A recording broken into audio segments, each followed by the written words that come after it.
एक एक करके माफिया कहां चले गए ये भी आप सब जान रहे हैं। माफियाओं की छुट्टी हो गई, माफिया मुक्त उत्तर प्रदेश हो गया। जो लोग पर्व और त्योहार में विघ्न बाधा डालते थे, विघ्न बाधा समाप्त हुई। अब पर्व और त्योहार शांतिपूर्ण तरीके से मनाए जा रहे हैं। बेटी और व्यापारी की सुरक्षा पर जो खतरा पैदा करते थे वे सभी गायब हो गए और जो बचे हैं वे भी अपनी अंतिम यात्रा की तैयारी कर रहे होंगे। बहनों और भाइयों, मैं तो केवल आपसे कहने के लिए आया हूं, मैं केवल आपसे कहने के लिए आया हूं कि रात जलती हुई बेटी के साथ किस प्रकार का व्यवहार होता था और किस प्रकार के वक्तव्य आते थे उस समय के मंत्रियों के, किस प्रकार के बेशर्मी पूर्ण वक्तव्य देते थे समाजवादी पार्टी के नेता। बहनों और भाइयों, ये किसी से छुपा हुआ नहीं है और इसीलिए मैं आज आपसे कहने के लिए आया हूं, एक बेटी तो सबकी बेटी होती है। उस बेटी का सम्मान और उसकी रक्षा पूरे समाज का दायित्व बनता है, लेकिन ये समाजवादी पार्टी इसका महत्व कहां समझ पाएगी।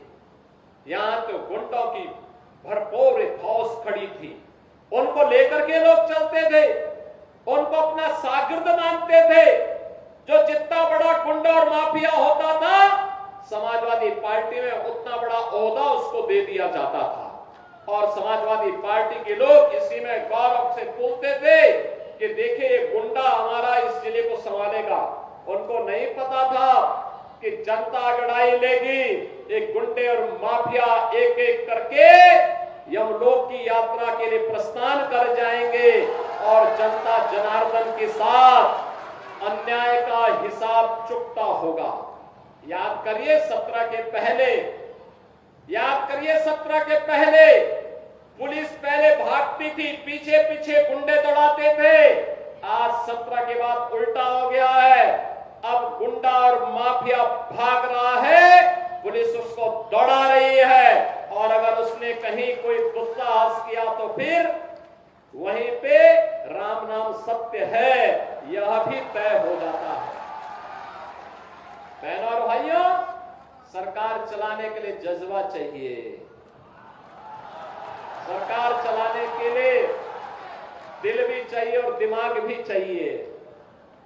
सत्ता वरासत में मिल सकती है, बुद्धि वरासत में नहीं मिलती है, दिमाग भी वरासत में नहीं मिलता है। ये जो लोग सत्ता को अपनी पपौती मानते थे, वे लोग आज समझने लग गए हैं अब उत्तर प्रदेश में कभी उनको वापस नहीं आना है, इसलिए षड्यंत्र करने का प्रयास कर रहे हैं, अराजकता पैदा करने का प्रयास कर रहे हैं। उनका विकास से कोई लेना देना नहीं, उनका रोजगार से कोई लेना देना नहीं, उनका अन्नदाता किसानों से कोई लेना देना नहीं।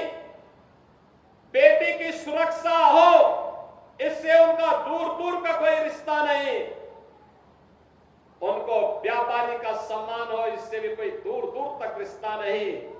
और तो आप देखते होंगे जब उनके किसी एक माफिया शागिर्द को, किसी डकैत को जो पुलिस मुठभेड़ में मारा जाता है, जब मारा जाता है तो इनकी दुखती हुई नस पर जैसे पुलिस ने उंगली रख दी हो तब ये चिल्लाने लगते हैं। आप मुझे बताओ जो डकैत पुलिस मुठभेड़ में मारा गया, जो मारा गया, अगर वह डकैत जैसे हथियारों का प्रदर्शन करते हुए डकैती डाल रहा है, वहां ग्राहक भी बैठे हैं, ग्राहकों को खड़ा करके एक तरफ करके अगर गोली मार देता तो क्या उनकी जान को ये समाजवादी पार्टी वापस कर पाती क्या? कर पाती क्या? और वो किसी भी जाति के हो सकते थे, ग्राहक वो यादव भी हो सकता था, दलित भी हो सकता था, किसी भी जाति का हो सकता था, क्योंकि किसी को बेटी की शादी करनी होती है, किसी को कोई विदाई में कोई जेवर देना होता है। जेवर की परंपरा हमारे इतिहास का एक महत्वपूर्ण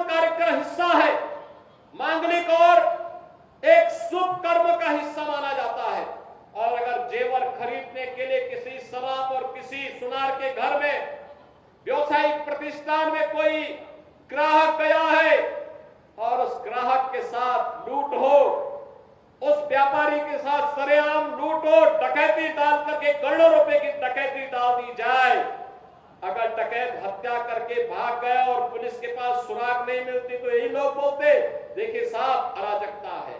और अगर पुलिस ने पकड़ लिया, कार्रवाई कर दी और फिर मुठभेड़ में, आपसी मुठभेड़ में डकैत मारा जा रहा है तो समाजवादी पार्टी को बुरा लग रहा है, कह रहे साहब ये नहीं होना चाहिए था। तो क्या होना चाहिए था, पूछना चाहिए।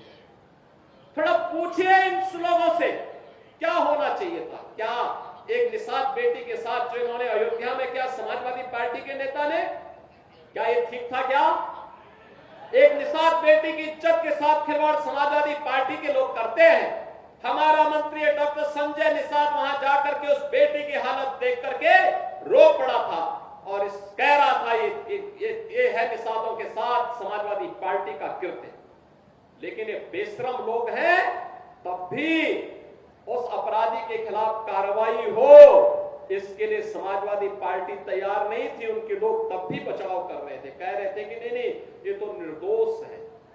अरे निर्दोष क्या है, सब कुछ तो उसका प्रमाणित हो चुका है और उसके बाद भी निर्दोष बोलते हैं उसको। कन्नौज में जो किया इनके नेताओं ने एक नाबालिग बेटी के साथ, और उसके बाद भी उसका बचाव कर रहे हैं, उसके बाद भी उसका बचाव कर रहे हैं। क्या ये सही था क्या जो कन्नौज में इनके नेता कर रहे थे? क्या ये सच सही था क्या? आज तो प्रमाणित हो चुका है कि इनके कृत्य क्या है।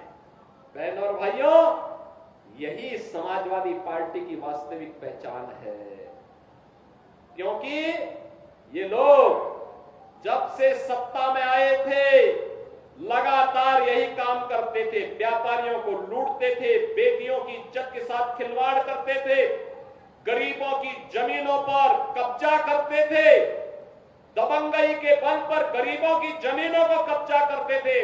याद करिए जब मार्च 17 में सरकार बनी थी और सरकार बनते ही मैंने कहा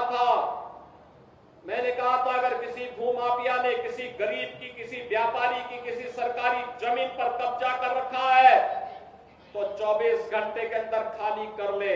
और मैं फिर कहूंगा कि अगर किसी माफिया ने किसी गरीब की, किसी किसान की, किसी अन्नदाता किसान की, किसी व्यापारी की जमीन पर कब्जा किया है, वे कृपया एक बार खाली कर ले। अगर खाली नहीं किया तो जो उसकी भी होगी उसको भी हम जब्त करके गरीब में बंटवाने का काम कर देंगे।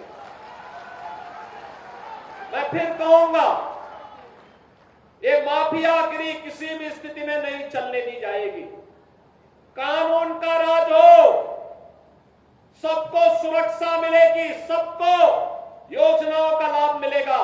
लेकिन अगर कोई कानून को ठेगा दिखाने का काम करेगा तो उसका काम तमाम करने का काम भी सरकार करेगी और इसके लिए किसी भी हद तक जाकर के उसके दुस्साहस का जवाब देगी। और आज बहनों और भाइयों, यही कहने के लिए मैं आज आपके पास आया हूं। मैं इसीलिए आपके पास आया हूं। ये लोग जाति के नाम पर आपको भिड़ाने का काम करेंगे।